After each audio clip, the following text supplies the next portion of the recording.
अस्सलामुअलैकुम नाज़रीन, मैं हूं इब्रार हुसैन अस्तोरी और आप नाज़रीन के सामने कुछ अहम खबरें आज के दिन की रखने की कोशिश करूंगा।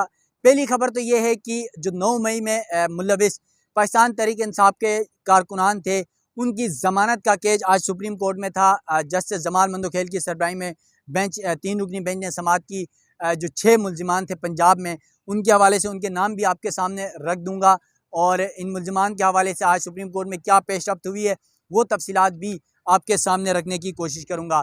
इसके अलावा शेर अफजल मरवत पाकिस्तान तहरीक इंसाफ के जो रहनुमा हैं, मेंबर असम्बली बन चुके हैं और आपको पता है वड़गिया के बाद वो कुछ ज़्यादा ही मशहूर हो गए हैं और अब वड़गिया के बाद एक और उनका जुमला आजकल शुरू हो गया है, चढ़ गया। तो अब वड़ गया और चढ़ गया के बाद अब उन्होंने एक इल्ज़ाम लगाया है मरियम नवाज़ के ऊपर कि मरियम नवाज़ ने शेर अफजल मरवत को कत्ल करने, उसे मारने के लिए सुपारी दी है और वो भी एक इंडियन किलर को दी है और इसकी पेमेंट अफ्रीका और पता नहीं कहाँ कहाँ पर हुए, इसकी तफसीलात भी आपके सामने रखूँगा।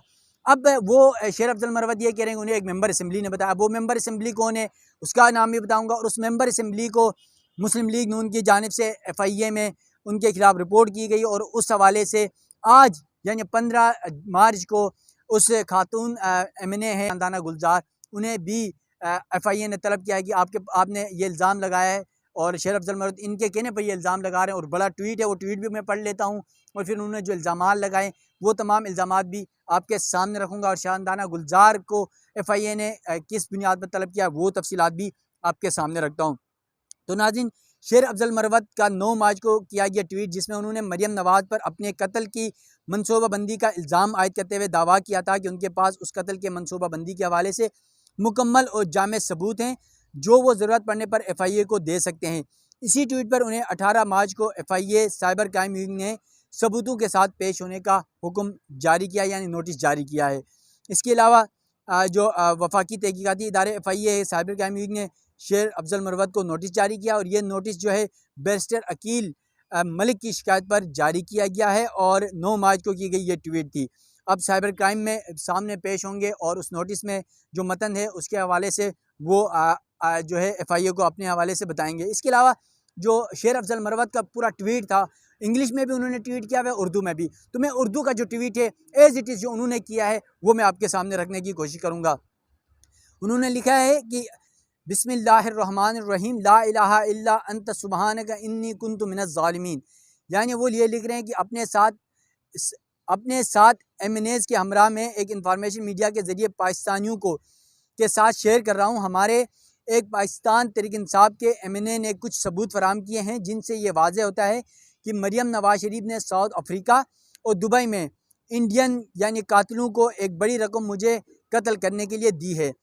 इसके अलावा कहते हैं कल रात मैंने ये सबूत उमर अयूब यानी जो पाकिस्तान तहरीक इंसाफ के सेक्रेटरी जनरल उमर अयूब हैं उनको भी दिखाएं और मैंने ये बताते चलूँ कि ये सबूत कानून की नज़र में क्रेडिबल हैं और वज़न रखते हैं। मैं ये सबूत FIA के सामने रखने के लिए तैयार हूँ और मैं ये चाहता हूँ कि इन सबूतों पर तहकीकात की जाएँ। मैं सबके सामने ये वाज़ा कर देना चाहता हूँ कि मरियम नवाज़ शरीफ की इमा पर मेरे ऊपर किसी वक्त भी कातलाना हमला हो सकता है। इसके अलावा जहाँ पर शेर अफजल मरवत ने ये ट्वीट किया उसके साथ उन्होंने पार्लियामेंट के बाहर मीडिया से गुफ्तगू भी की और फिर उन्होंने जो इल्ज़ाम लगाए वो भी आपके सामने रखता हूँ। पार्लियामेंट हाउस के बाहर मीडिया से गुफ्तगू उनकी वीडियो उनके ट्विटर के ऊपर इस वक्त भी मौजूद है। उसमें वो ये कहते हैं कि सियासी शख्सियत यानी मरियम नवाज़ ने मेरे कत्ल की मनसूबाबंदी बनाई है और मुझे भारतीय शहरी अफजल जंदाल के ज़रिए कत्ल करवाया जा सकता है। यानी अफजल जंदाल जो भारतीय एक शख्स है उसको सुपारी दी गई है मरियम नवाज़ की जानिब से, उसके ज़रिए शेर अफजल कहते हैं कि मुझे मरियम नवाज़ कत्ल करवाना चाहती हैं। इसके अलावा शेर अफजल मरवत ने यह इल्ज़ाम आयद किया कि मेरे कत्ल के लिए शूटर को 1 लाख रुपये अदायगी भी की गई है। ये तमाम मवाद हम FIA के साथ शेयर करने के लिए तैयार भी हैं, जिससे साबित होता है कि सारा काम मरियम नवाज़ ने करवाया है। शेर अफजल मरवत ने कहा कि रात को अपोजिशन लीडर यानी उमर अयूब से सारी बात डिस्कस कर ली है। मैं मुतालिबा करता हूँ कि पाकिस्तान के निज़ाम अदल और FIA से इसकी तफ्तीश की इजाज़त देकर तहकीकात करें, क्योंकि मैं और मेरा ख़ानदान हमेशा से कबायली दुश्मनों का शिकार रहे हैं। हमारे यहाँ कोई भी तिबी मौत नहीं मरा। इसके अलावा शेर अफजल मरवत ने कहा कि मरियम बीबी आपके पास जो भी हो, मगर ये याद रखिए कि हमारी दुश्मनी बहुत दूर दूर तक जाती है, लिहाजा पहले तो आप दुश्मनी से गुरेज करें, क्योंकि फिर हमें किसी के रहने या न रहने की कोई परवाह नहीं होती। इसके अलावा शेर अफजल मरवत कहते हैं कि पाकिस्तान की एक सियासी शख्सियत ने साउथ अफ्रीका और दुबई में मेरी सुपारी दी। ये काम इंडिया के ज़रिए करवाया गया। हम ये सारे शवाहिद FIA को देंगे और साबित करेंगे कि सब कुछ मरियम नवाज शरीफ यानी वज़ीर आला पंजाब के कहने पर सब कुछ हो रहा है। इसके अलावा शेर अफजल मदद ने कहा कि अगर मुझे कुछ हुआ तो ज़िम्मेदार मरियम नवाज़ होंगी। अगर सियासत को इस नहज पर ले जा रहे हैं तो ये दुश्मनी दूर तक जाएगी। मौत से नहीं घबराता, ज़िंदगी जितनी अल्लाह ने लिखी है इतनी ही होगी। इसके अलावा शेर अफजल मरवत ने अपने बयान में ये दावा किया कि मरियम नवाज़ ने मुझे कत्ल करने का कॉन्ट्रैक्ट भी दे दिया है और उससे हवाले से जो मुतल्लिका रकम है वो भी अदा कर दी है।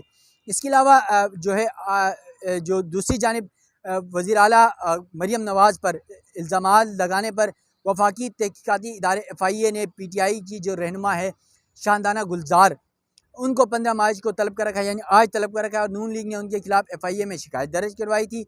वज़ीर इत्तलात और नशियात पंजाब उस्मा बुखारी ने अपने बयान में ये भी कहा था कि FIA ने शानदाना गुलजार को तलब किया है वो आएँ, इल्ज़ामात का सबूत दें, वरना कानून का सामना करने के लिए तैयार हो जाएँ।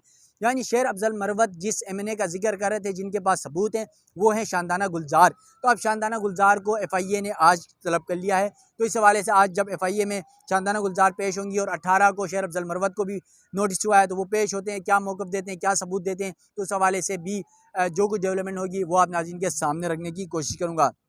इसके अलावा नाज़रीन 9 मई के पाकिस्तान तहरीक इंसाफ के जो कारकुनान 6 कारकुनान के हवाले से मैंने आपको बताया था शुरू में कि सुप्रीम कोर्ट में आज उसकी समाअत हुई है और बड़ी डेवलपमेंट हुई है। सुप्रीम कोर्ट ने नोटिस जारी कर दिए हैं। इस पर सबसे पहले आपको बता दूं कि जस्टिस जमाल बंदूखेल की सरबराही में 3 रुकनी बेंच ने इस केस की समाअत की। जस्टिस हसन अजहर रिजवी और जस्टिस मुसरत हिलाली बेंच में शामिल थे।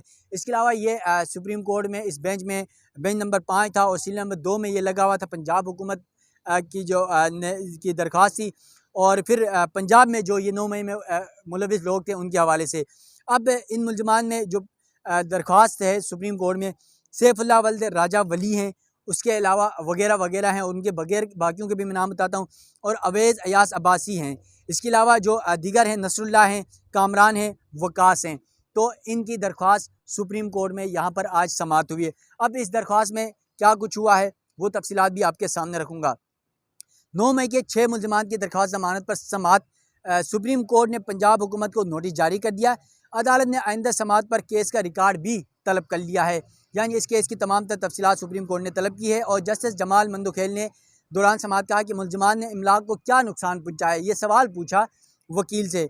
तो जस्टिस जमाल बंदूखेल ने मजीद कहा कि क्या मुलजमान से असला बरामद हुआ, मुलजमान पर क्या दफ़ात लगाई गई हैं। तो वकील मुलजमान जो हैं, जो 9 मई के मुलविस मुलजमान हैं पाकिस्तान तहरीक इंसाफ के, उन्होंने बताया कि उनके वकील ने बताया ताज़रात पाकिस्तान की जितनी शिकें हैं सारी लगा दी गई हैं। और फिर जस्टिस जमाल बंदूखेल ने कहा इंसदाद दहशतगर्दी की दफ़ात भी क्या लगाई गई हैं, जिस पर वकील ने कहा कि जी वो दफ़ात भी शामिल की गई हैं। तो जस्टिस जमाल बंदूखेल ने कहा वाक़या 9 मई का है लेकिन FIR 10 मई को दर्ज की गई है। जबकि वकील मुलजमान ने कहा कि मुलजमान किसी सियासी जमात के अहदेदार नहीं बल्कि दुकानदार हैं। अब जो वकील हैं वो कह रहे हैं कि ये जो मुलजमान हैं 6 मुलजमान 5 से 6 मुलजमान हैं, ये इनका किसी सियासी जमात से ताल्लुक़ नहीं, ये तो दुकानदार हैं और ये अपनी दुकानों में काम करते थे और फिर वहाँ पर जब हला गुला हुआ तो ये तमाशा देख रहे थे, तो इस बुनियाद पर इन्हें गिरफ़्तार किया गया है। इस पर जस्टिस हसन अजहर रिजवी ने इस्तफ़सार किया कि CCTV फुटेज से शिनाख्त करके मुलजमान को पकड़ा गया है, क्या मुलजमान से उनके मोबाइल फ़ोन्स बरामद किए गए। इस पर वकील मुलजमान ने कहा कि अदालत नोटिस करके मुकम्मल रिकॉर्ड मंगवाए हुकूमत पंजाब से, तो जो तफसीलात अदालत के सामने आएंगी उसके मुताबिक देखें। फिर जस्टिस जमाल खान बंदूखेल की सरबराही में 3 रुकनी बेंच ने इन 3 जो मुलजमान हैं इनकी ज़मानत से मुतल्लिक़ केस की समाअत गैर मुय्यना मुद्दत तक मुलतवी कर दी है। यानी 9 मई के मुलजमान ये पहले मुलजमान है सुप्रीम कोर्ट में जिनकी आज ज़मानत का मुकदमा लगा था। अब रिकॉर्ड पंजाब हुकूमत से तलब की गई है। अब पंजाब हुकूमत पुलिस यहाँ पर रिपोर्ट जमा कराती है, तमाम तर शवाहिद जमा कराते हैं, तो उसके बाद जब ये केस दोबारा समाअत के लिए मुकर्रर होगा तो उस हवाले से भी तफसीलात सुप्रीम कोर्ट और समेत जो अदालतें और मुल्क में होने वाली तमाम तर नई डेवलपमेंट से मुतल्लिक़ जो भी खबर होती है वो आप सब नाज़रीन के सामने रखने की कोशिश हमेशा भी की और आगे भी करता रहूँगा। सुप्रीम कोर्ट ऑफ पाकिस्तान से अपने मेज़बान इब्रार हुसैन अस्तरी को दीजिएगा इजाज़त। अल्लाह हाफ़िज़।